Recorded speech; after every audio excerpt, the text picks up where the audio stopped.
Welcome back, guys, for a Sunday bonus episode, I guess. I won't have a episode up on Tuesday because Monday, tomorrow, is my head-to-head race with Driving Line against a 190E Cosworth in my E30 M3. And I talked a little bit about what's going on in the end of the last episode, so check that out if you're kind of behind the curve.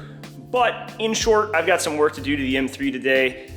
The big project at hand is I need to fix the exhaust. Everything from the axle back went ejecto-cedo cuz when I went off at Phil Hill last time I was at Buttonwillow. And I don't have all the parts to fix it, so I'm gonna have to get creative and figure something out. It sounds horrible right now, totally unacceptable. And I need to put fresh rubber on the car. Emily's actually currently sanding the wheels while I'm kind of welding stuff up. We're gonna throw a fresh coat of paint on them, see if we can't update the look of the car a little bit because I can't stand the look of the black wheels. And I need to do a nut and bolt check. I got to align the car, although I don't think I'll get that in today's video. And we got to take the car for a test drive. So I'll quit wasting time. Let's dive in and get this thing ready. So I'm prefacing this one by saying I have never welded stainless before, and as you guys know at this point, I'm still new to TIG welding as it is. So there's a steep learning curve on this one for me. I started the day out by just taking some scrap pieces of 304 stainless tubing and practicing my welding. And the keen of you guys will notice that these welds are not good. Aside from the technique being pretty poor, you'll notice that the color of all of them is completely grayed out. And this is what I spent a couple of hours trying to figure out. At first I thought I was putting too much heat into the part, and then I thought perhaps it's not enough. I was just really struggling with getting the beads to work and cooperate with me at all. Eventually though, as you can see in this part here, I started to get some color into the weld. That's a result of finally dialing in and honestly cranking up my argon flow by a lot. I felt like with that, I can probably go on and weld the first broken mount on the exhaust. So here's what I've got to fix on this thing. And at this point it's broken all the way around. I just tapped it back into place. It was wide open at the top. And tapping it broke it at the bottom, so now it's just kind of hanging out. So I'm gonna weld the perimeter of it and hope she stays on there. We'll see how it goes. I guess it's not completely broken off technically. We've got a little bit of a little segment there. My work's not gonna look as good as Riley's. He's a much better welder than I am, that's for sure, but we'll get it back on there. So let's clean up the inside of it. I'll try purging it, and then we'll glue it back together, I guess.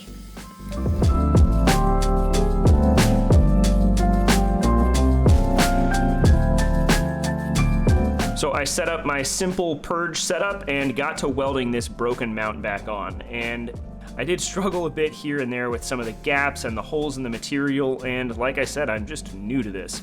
But I do feel good about how I got it on there, although the very last couple of millimeters, I had to have my buddy Brett save me. I couldn't get my tungsten in there. I don't have that level of TIG control yet, but I wanted to get a full perimeter weld on it. Brett also gave me this MagnaFlow muffler to use because I realized partway into this project that I didn't have the muffler that came off the car. I was under the impression that I did, but as I went to go put this thing together, I realized all I had were the tips. I went out and bought a replacement Burns stainless muffler, but before I put it on, I kind of realized I didn't like the way that it sounded before, so I wanted to try something different, and thankfully Brett had this muffler lying around. He said, hey, give it a shot. And this thing's a lot bigger than the previous one, so I'm feeling good about it changing the sound for the better, at least in some regard, if not at least just quieting it down some. I went and tacked this thing on, and then fought with it a bit to get the rest of the exhaust off, and then it was time for a welding round 2.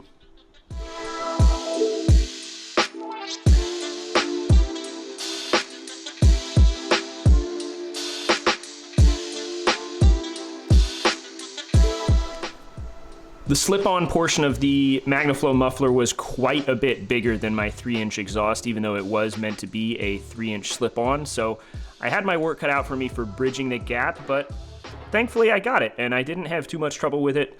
As the day went on, my level of comfort with welding stainless went up, as did just my comfort with TIG in general, so I'm feeling good about getting this kind of experience under my belt.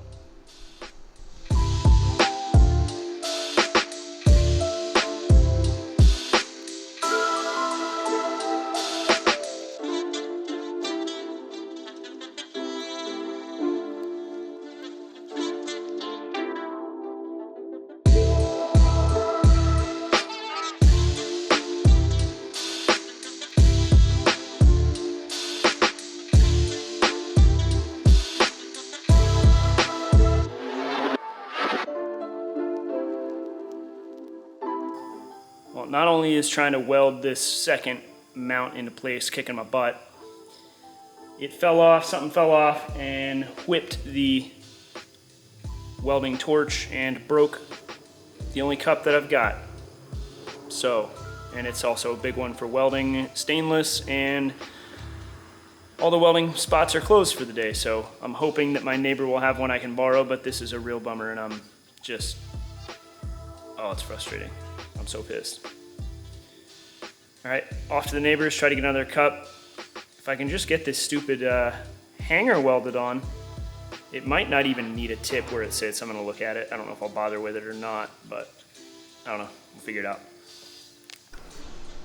Brett once again came to the rescue and had a spare cup for me to use, so I was able to finish out the process and weld it on the hanger.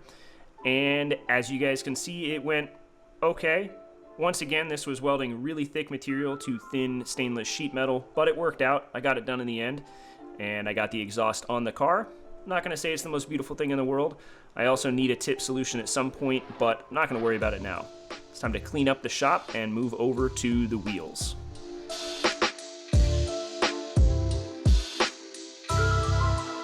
Emily had been working to prep the wheels all morning and did all of the hard work while I was welding, leaving the spray painting portion to me. I used my favorite MRO paint and laid down a fresh coat of what they call stainless steel silver, and this paint came out awesome for being rattle canned. This was a 10-minute job overall, and they came out great. I'm really happy with them. No complaints whatsoever. This paint's also super resilient and dries incredibly fast. I use this on pretty much everything. And as a testament to its resilience, I painted these and then an hour later got my tires mounted. The tires themselves being a set of brand new Nitto NTO 1s in 235/40/17 square. The tires got mounted, and astoundingly, the paint didn't scratch at all, and any scuffs and kind of dirt marks from getting handled wiped right off.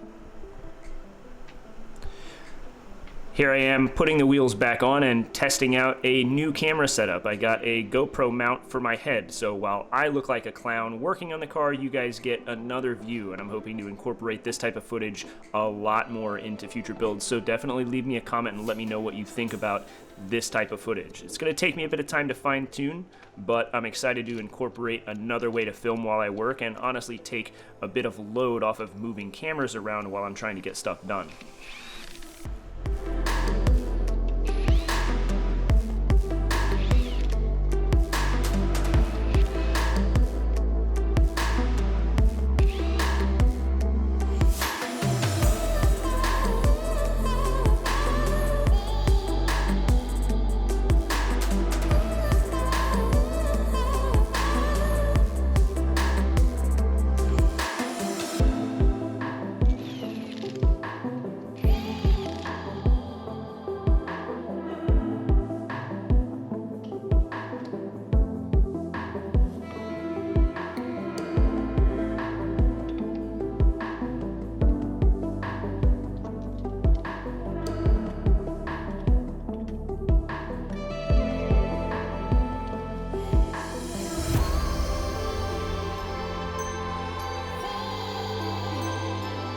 The wheel setup on the M3 is good for a track car. It's not the ultimate, it's not my end-all. They're cheap Kosei K1s, but they are light, they're reasonably strong for what they're meant to do, and some people like the way they look. I'm pretty indifferent. I'm okay with them. In the end, I'm just happy that they're no longer black. The black was what they had in stock when I ordered them, and I think the silver is going to be a major improvement. I'm getting excited to see this thing set down on the ground.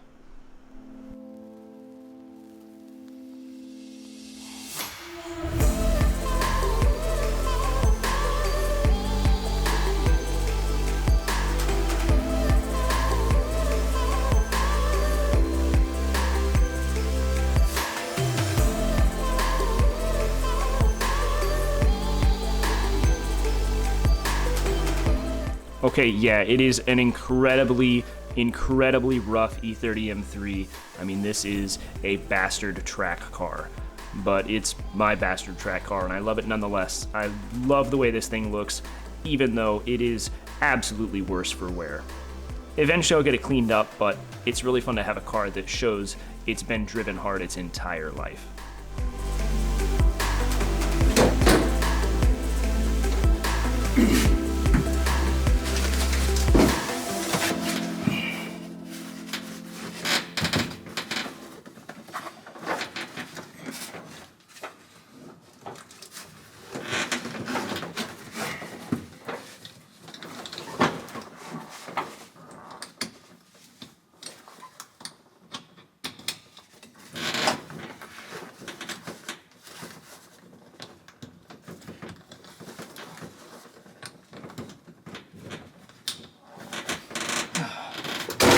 Woo, that's tight.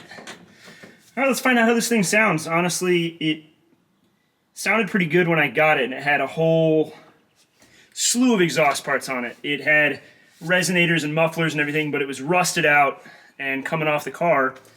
And so we rebuilt a system for it and put just a single 12-inch Burns race muffler on it.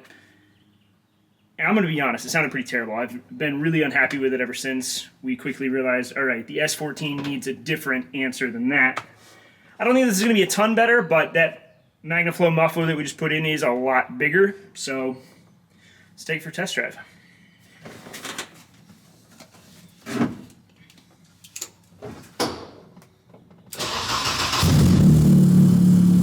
It does sound a lot better. Much better. Man, it's 10 times more tolerable. Let oil pressure build up, and then I guess that means we gotta rip it down the street. Sorry if you guys are shaking over there.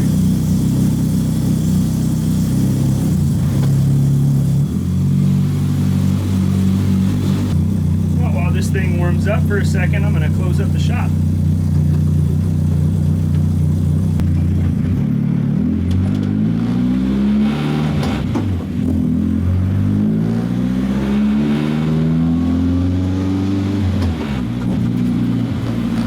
So far, so good.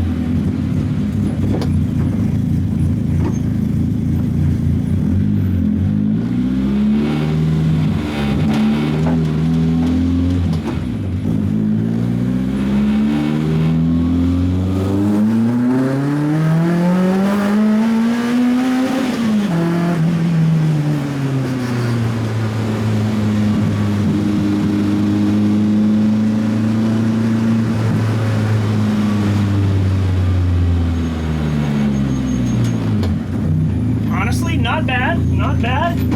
Car's pretty rattly, but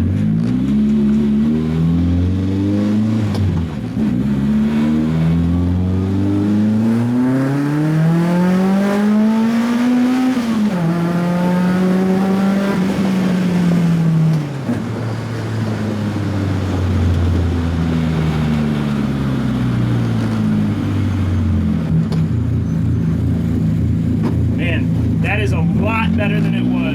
A lot better.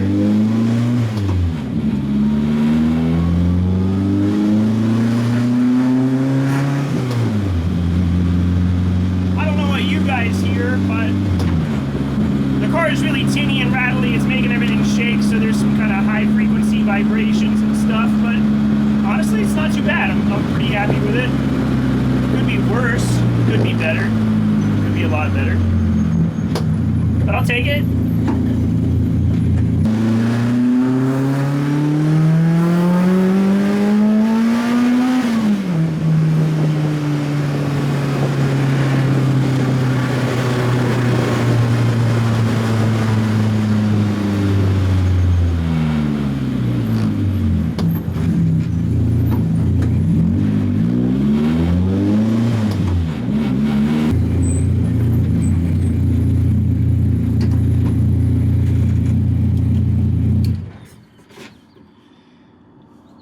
Honestly, there's a lot of room for improvement, but I'm pretty happy with it. It sounds pretty good, at least in here. Who knows what it sounds like to you guys or outside of the car, but in here it sounds like an M3 again, and it's a tolerable noise, and that's what's important to me.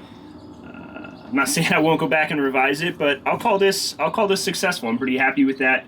I can't even put into words how much better than it is than it was without the exhaust on it, or with the previous muffler setup. It's a lot better now. So, with that said, let's go inside and talk about the overall checklist of stuff to take. I try to keep my list simple, and hopefully it will help you guys in planning out your next track day too, or simplify your track day prep situation. So like I said, I try to keep this organized and as simple as possible. And this right here is my go box. It's got everything that I realistically should need or could need at a track. And it's not everything, there's different approaches to this. Sometimes I'm the guy that takes literally every tool he's got, and it's everything but the kitchen sink. I think we've all been there. Other times I keep it minimal. I'm not gonna take a ton of stuff on Monday. There's not a need to. I also tend to hedge my bets. I take things that I know somebody else might not have versus a lot of the real simple basics. If you're going to a big track day, especially if you've got friends there, you're probably gonna be able to find something. I usually don't lug a jack around, for example. Everyone brings one. And the community involved in this sport is so helpful and treats each other so well. I don't think you'll have a problem asking somebody to borrow a tool if you don't take one. I wouldn't rely on everybody else for everything. You don't want to just be a freeloader, but you can kind of hedge your bets there. What I keep in this box right here is pretty simple. I've got a screwdriver set, which we'll talk more on tools here in a moment. Paper towels, sometimes these are hard to find, sometimes you gotta clean stuff up. They're helpful to have. I've got brake fluid and motor oil, both are pretty important fluids. I also take a brake bleeding hose, and usually you can find a water bottle or maybe you have a Coke bottle with you or something, but you can use to bleed your brakes. I take a tire deflator, and I take spare valve stem cores or valve caps. You never know what could happen. It's one of those things, they cost pretty much nothing. You might as well have them. I've got earplugs, gloves, jumper cables, probably overkill, but you never know. I have disposable gloves and work gloves. Sometimes you never know. It's one of those things. Tennis ball for the dog. I take some microfibers and cleaners in case you want to clean your windshield or clean the car if you go off. That type of stuff. Honestly, that's everything that's in this box. Oh, and we can't forget, we got duct tape and we got zip ties. Both of those are crucial for fixing race cars and leaving them. Oh, and buried in here, last but not least, if you're like me and you burn if you're in the sun for 2 seconds, keep some sunscreen. I keep all of this stuff in this box full time. It means anytime I grab this box, everything's gonna be ready to go. Now, not everybody's gonna be in a position to financially do this and keep spares of all this stuff, so you can just grab it or leave it in a box on a shelf somewhere. But now you know at least what to take, what you might wanna take, etc. I keep it all in a box so it's ready to go and I don't have to think twice about it. There's no packing involved. Now, you've always got to have your helmet. I keep my helmet in the box that it came in, and then in here I've also got a jacket and a hat because sometimes it gets cold. It's always cold at the track, honestly. As far as tools go, I keep it pretty simple as well.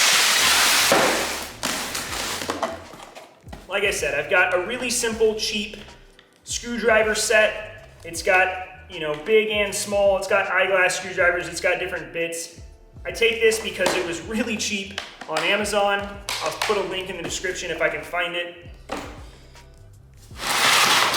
This right here is really the go-to. This is one of those Husky, I think it's Husky.